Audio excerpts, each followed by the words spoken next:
तो दोस्तों आज हम फिर से आपके लिए लेकर आए हैं देश दुनिया की तमाम ताजा बड़ी खबरें। सबसे पहली बड़ी खबर में आपको बताएंगे कि हिंदुओं की दुश्मन बनी कनाडा की सरकार। कनाडा के खालिस्तानी संगठनों ने हिंदुओं को कनाडा से निकालने का किया ऐलान। कहा कनाडा छोड़ो, भारत भाग जाओ, वरना कर देंगे आपकी हत्या। मोदी अमित शाह के छूटे पसीने। वहीं आपको बताएंगे दोस्तों की बीजेपी सरकार ने संविधान को बदलने की कर ली तैयारी। संविधान की कॉपी से सेकुलर और सोशलिस्ट शब्द बीजेपी ने किए गायब, तो कांग्रेस ने किया विरोध। कहा भारत को नहीं बनने देंगे हिंदू राष्ट्र, भारत रहेगा सेकुलर। वहीं आपको बताएंगे दोस्तों कि राम मंदिर के उद्घाटन से पहले ही अब हिंदुओं ने ही राम मंदिर को उड़ाने की दी धमकी। उत्तर प्रदेश पुलिस को कॉल कर दी जानकारी, योगी अमित शाह की बड़ी चिंता। वहीं आपको बताएंगे दोस्तों कि गाने, वीडियो और मीम्स को हटवाने के लिए हाई कोर्ट फिर से पहुंची एसडीएम ज्योति मौर्य। कहा मेरे ऊपर विवादित सामग्री को सोशल मीडिया से हटाया जाए। वहीं आपको बताएंगे दोस्तों कि मायावती और असुद्दीन ओवैसी में गठबंधन कराएंगे सपा सांसद शफीकुर रहमान बर्ग, किया ऐलान। वहीं आपको बताएंगे दोस्तों कि संसद के कार्यक्रम में एक दूसरे के बगल में बैठे सिंधिया और सोनिया गांधी अब बीजेपी छोड़कर कांग्रेस में फिर से करेंगे वापसी। तो दोस्तों सभी खबरों को आपको एक एक कर बताने वाले हैं। वीडियो को लाइक कर चैनल को सब्सक्राइब कर दें। इसी बीच पर तो दोस्तों अगली खबर की ओर, तो कनाडा से हिंदुओं को लगा झटका। खालिस्तानियों ने कनाडा से हिंदुओं को निकालने का किया ऐलान, मोदी अमित शाह की बड़ी चिंता। जब दोस्तों आपको बता दें कि कनाडा से हिंदुओं को आज बड़ा झटका लगा है। दरअसल आपको बता दें कि कनाडा के प्रधानमंत्री जस्टिन ट्रूडो के समर्थन मिलने के बाद खालिस्तानियों ने आज हिंदुओं को खुलेआम धमकी दे दी है। दरअसल आपको बता दें कि आतंकी संगठन सिख फॉर जस्टिस ने कनाडा में हिंदुओं को निकालने का ऐलान कर दिया है और कहा है कि हिंदू कनाडा को फौरन छोड़ दे, जिसके बाद कनाडा में रहने वाला हिंदू समुदाय दहशत में भर गया है। भारत में 2019 में प्रतिबंधित खालिस्तानी समर्थक संगठन सिख फॉर जस्टिस ने भारत के मूल के हिंदुओं को ये धमकी दी है और कहा है कि वो फौरन कनाडा छोड़कर अपने मूल देश भारत चले जाएं, वरना यहाँ पर उनके साथ बहुत गलत होने वाला है। वहीं आपको बता दें कि कनाडा में रहने वाले हिंदुओं को खालिस्तानियों ने कहा है कि जो कोई भी सिखों का विरोध कनाडा में करता है और हमारे नेता हरदीप सिंह निज्जर की हत्या का जश्न मनाता है, उसको किसी भी कीमत पर कनाडा में नहीं रहने दिया जाएगा, उन हिंदुओं को भारत भेजा जाएगा। तो ये बड़ी अपडेट आई दोस्तों कि कनाडा से अब हिंदुओं को बड़ा झटका लगा है। इसी बीच पर तो दोस्तों अगली खबर की ओर, तो देश का संविधान बदलेगी बीजेपी। संविधान की कॉपी से सेकुलर सोशलिस्ट शब्द बीजेपी ने किए गायब, कांग्रेस पार्टी ने किया विरोध। जब दोस्तों आपको बता दें कि मोदी सरकार अब संविधान बदलने की कोशिश कर रही है। संसद के नए भवन की कार्रवाई के दौरान संविधान की जो कॉपी दी गई थी उसमें सेकुलर और सोशलिस्ट शब्द गायब रहे, जिसके बाद कांग्रेस पार्टी ने इसका विरोध किया। दरअसल आपको बता दें कि कांग्रेस सांसद अधीर रंजन चौधरी ने बताया कि भारतीय संविधान की कॉपी से सेकुलर सोशलिस्ट शब्द गायब हैं और इसे लेकर उन्हें चिंता है। उन्होंने इसे उठाने की भी कोशिश की थी, लेकिन उन्हें मौका नहीं दिया गया। उन्होंने कहा कि जब कल वह संविधान की कॉपी पढ़ रहे थे तो उन्हें धर्मनिरपेक्ष और संविधान समाजवादी दो शब्द नहीं मिले थे।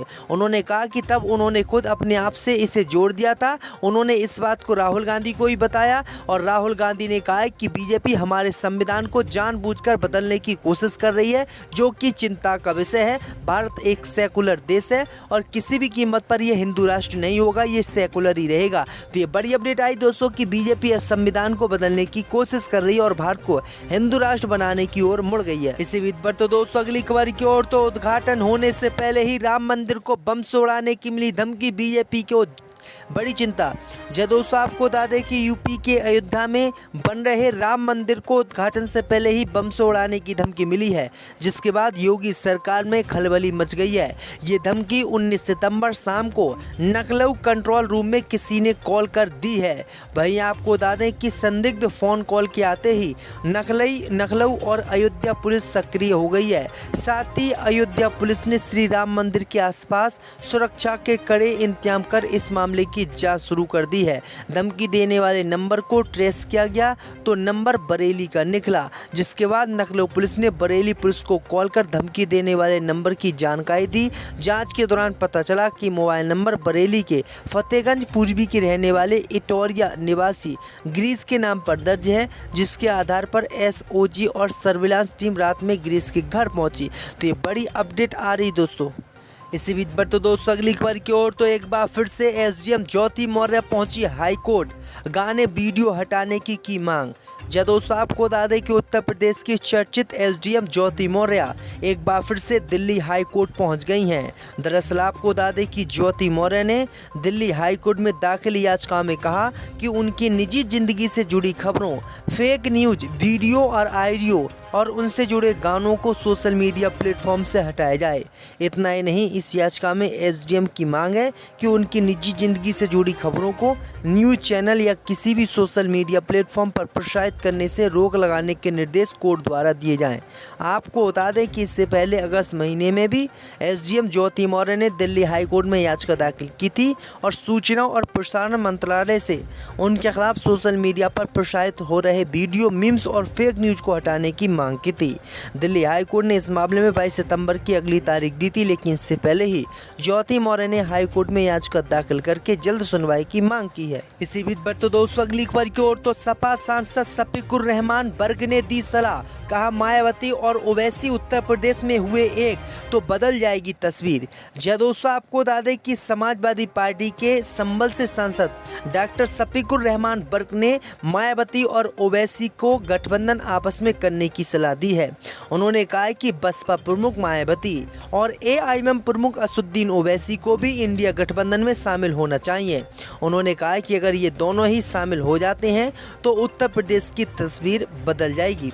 दरअसल आपको बता दें कि उन्होंने कहा कि ओवैसी अगर मायावती इंडिया गठबंधन में शामिल नहीं होंगे तो इससे सीधा फायदा उत्तर प्रदेश में भाजपा को होगा और भाजपा चुनाव भी जीत जाएगी। इसलिए ओवैसी और मायावती आपस में गठबंधन कर लें और फिर दोनों ही गठबंधन करके इंडिया गठबंधन में शामिल हो जाएं, जिससे उनकी ताकत और बढ़ जाए। भाई आपको बता दें दोस्तों कि ओवैसी और मायावती को इंडिया गठबंधन में शामिल होना चाहिए नहीं, हमें कमेंट करके ज़रूर बताएं। इसी बीच पर तो दोस्तों अगली खबर की ओर तो सिंगापुर में कोविड संक्रमण के बावजूद सहकर्मियों पर खांसने का आरोप, भारतीय मूल के व्यक्तियों को हुई जेल। दोस्तों आपको बता दें कि सिंगापुर में भारतीय मूल के 64 वर्षीय व्यक्ति को कोरोना नियमों का उल्लंघन करने के आरोप में 2 सप्ताह जेल की सजा सुनाई गई है। आरोप है कि व्यक्ति ने कोरोना संक्रमित होने के बावजूद मास्क नहीं पहना और अपने सहकर्मियों पर खांसी भी था। मीडिया रिपोर्ट के अनुसार व्यक्ति की पहचान तिमिल सेल्वम के रूप में हुई है, जो लियोंग हुंग सिंगापुर में सफाई कर्मी के रूप में काम कर रहा है और अब 2021 के दौरान ये यहाँ पर पहुंचा था और अब इसको जेल भेज दिया गया है 2 सप्ताह के लिए। इसी बीच पर तो दोस्तों अगली खबर की ओर तो मोहम्मद सामी को वर्ल्ड कप 2000 पहले से मिली बड़ी राहत, कोर्ट ने दी जमानत। दोस्तों आपको बता दें कि भारतीय टीम के तेज गेंदबाज मोहम्मद सामी को पश्चिम बंगाल की अलीपुर कोर्ट ने घरेलू हिंसा के मामले में जमानत दे दी है। समी को इसके लिए 2000 रुपये का बॉन्ड भरना पड़ेगा। मंगलवार को हुई इस सुनवाई के लिए कोर्ट ने समी को खुद पेश होने का आदेश दिया था और वह एसीजीएम कोर्ट के आदेश के मुताबिक कोर्ट के सामने पेश हुए, जहां उन्होंने अग्रिम जमानत की अर्जी लगाई। हसीन जहां ने साल 2018 में जादवपुर पुलिस स्टेशन में समी और उसके कुछ अन्य परिजनों के खिलाफ घरेलू हिंसा का मामला दर्ज कराया था। समी पर हसीन ने पत्नी प्रताड़ना का मामला भी दर्ज करवाया है। इस मामले में कानूनी कार्रवाई जारी है। इसी बीच मोहम्मद सामी को 5 अक्टूबर को शुरू हो रहे वनडे वर्ल्ड कप में भाग लेना है और वह इस मामले में पहली बार कोर्ट में पेश हुए हैं। इसी बीच पर तो दोस्तों अगली खबर की ओर तो कांग्रेस को छोड़कर बीजेपी में शामिल होने वाले सिंधिया जल्द करेंगे कांग्रेस पार्टी में वापसी। संसद के कार्यक्रम में एक दूसरे के बगल में बैठे सोनिया और सिंधिया। दोस्तों आपको बता दें कि 3 साल पहले कांग्रेस छोड़ने वाले केंद्रीय मंत्री ज्योतिरादित्य सिंधिया जल्दी बीजेपी छोड़कर कांग्रेस पार्टी में वापसी कर सकते हैं।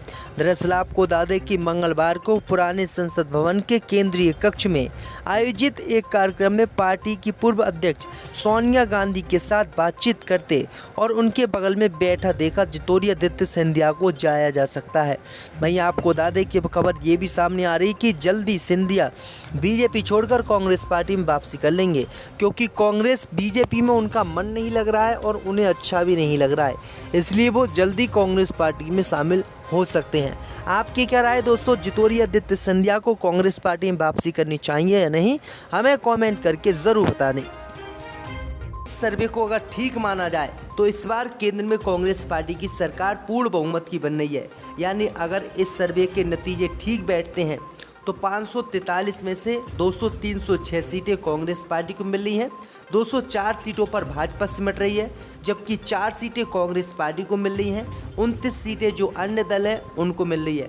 यानी दोस्तों इस सर्वे को अगर ठीक माना जाए, इस सर्वे के अनुसार अगर रिजल्ट आ जाते हैं तो इस बार कांग्रेस की सरकार केंद्र में बन रही है और भाजपा यहाँ पर चुनाव हार रही है। तो ये बड़ी अपडेट है दोस्तों।